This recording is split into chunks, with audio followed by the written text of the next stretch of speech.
मानक classes publication की आर्थिक समीक्षा की पुस्तक आ चुकी है, जो बहुत शानदार आपके लिए कारगर साबित हो।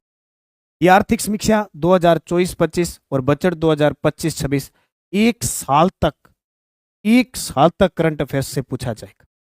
अब कुछ एक विद्यार्थियों की ये समस्या होती है कि क्या सर हमारे तो लिखा नहीं है, आर्थिक समीक्षा की बुक लें या नहीं लें। कॉलेज लेक्चरर में करंट और आर्थिक को मिलाकर 30 से 35 प्रश्न आते हैं। सेकंड ग्रेड में, फर्स्ट ग्रेड में आपके रीट मुख्य परीक्षा, पटवार, ग्राम सेवक, कांस्टेबल, चतुर्थ कर्मचारी, जेल प्रहरी, इन सब भर्तियों के लिए ये पुस्तक काम की। अब काम की क्यों है? नानक क्लासेज की पब्लिकेशन आ चुके हैं। बहुत सारे विद्यार्थियों की झिझक रहती है कि हम इसको लें या नहीं लें, क्या करें हम, सर ये बुक कैसे पढ़ें।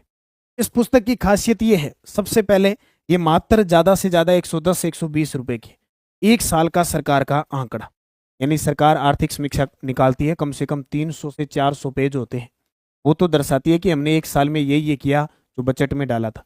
हमें कंपटीशन में हमारे पेपर में क्या प्रश्न आता उसके अकॉर्डिंग पढ़ना होता है। तो हमारी मात्र 120 पेज की ये पुस्तक है। अब इसमें इंडेक्स की मैं अगर बात करूं तो इसमें क्या क्या है देखिए। इसमें पहला टॉपिक है बदलता राजस्थान, आर्थिक वृद्धि और सार्वजनिक वित्त।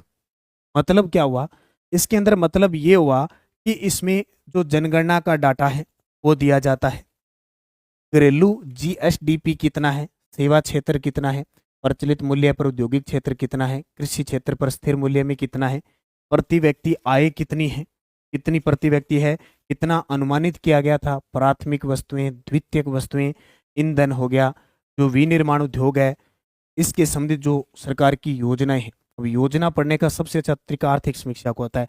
जैसे स्टैंड अप इंडिया होगी, स्टैंड अप इंडिया योजना पिछले साल कॉलेज लेक्चरर में क्वेश्चन आया था। अटल पेंशन योजना हो गई, पीबीटी सलाहकार बोर्ड हो गया, कितना राजस्व घाटा रहा। और मैं आपको करंट में एक एक प्रश्न भी करवा रहा हूँ। जैसे कल परसों मैंने करवाया था राजस्थान का बहुआयामी गरीबी सूचकांक, राजकोषीय प्रबंधन, कितना व्यय हुआ, कितना आय। इस प्रकार पूरा डाटा इसके अंदर। फिर इंडेक्स की बात करें तो दूसरा पॉइंट सशक्त और समृद्ध कृषि।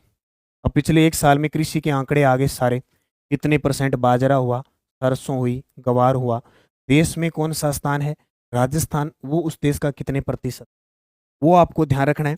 कितना खरीफ की फसल हुई, कितनी रबी की फसल हुई, अनाज कितना हुआ, गन्ना कितना हुआ, कपास की गांठें कितनी हुई, कृषि गणना 2015-16 के अनुसार प्रचलित। ये करंट की प्रश्न होते हैं एक साल के, पिछले एक साल के।